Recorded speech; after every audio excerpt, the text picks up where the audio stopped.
Hey folks, it's Jim from the Movie Wine, and today I'm reviewing Martin McDonagh's dark comedy 7 Psychopaths.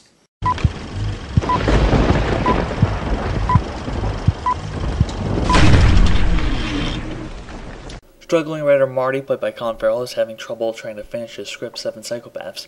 His best friend Billy, played by Sam Rockwell, is an out-of-work actor who is a dog snatcher with his partner in crime, Hans, played by Christopher Walken, who is trying to support his sick wife. However, Billy and Hans steal the dog of a psychopathic gangster, Charlie, played by Woody Harrelson, who will stop at nothing to retrieve his dog and kill the man responsible. Now Marty, Billy, and Hans are on the run, using the series of events as inspiration for Marty's script, if he lives long enough to finish it.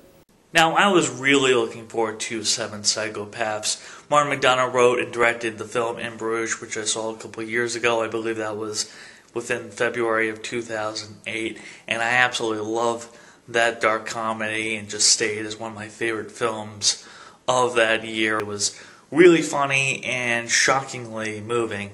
I don't think 7 Psychopaths is quite as good, and I think the marketing is somewhat misleading, just like In Bruges.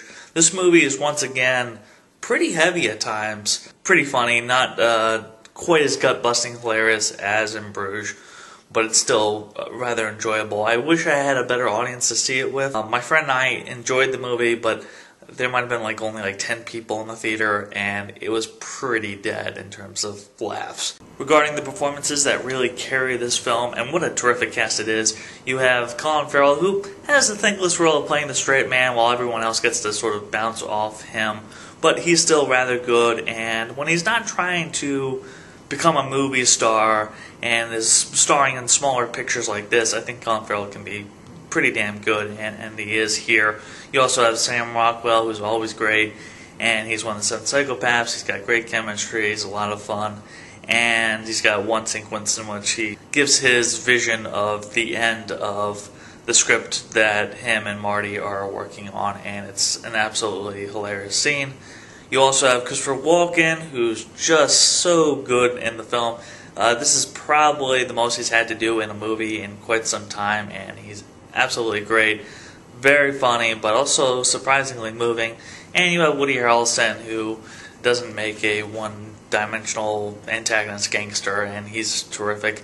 Terrific and unique cast. And also you have Abby Cornish, who shows up in a fairly small role. It's very meta, and it's sort of a movie within a movie, that sort of thing. Art imitating life, imitating art, and I think it's worth checking out if you're looking for something a little different from what's out in theaters right now. And I think it definitely solidifies McDonagh as one of the more interesting writers out there, the way he writes dialogue and whatnot. It's one of the better films I've seen in the last few months. And yeah, that's it from the Movie Wine. Have a good day, folks. Until next time. Come on in. We got to get this dog off the street because it's kidnapped from a maniac. Dandy.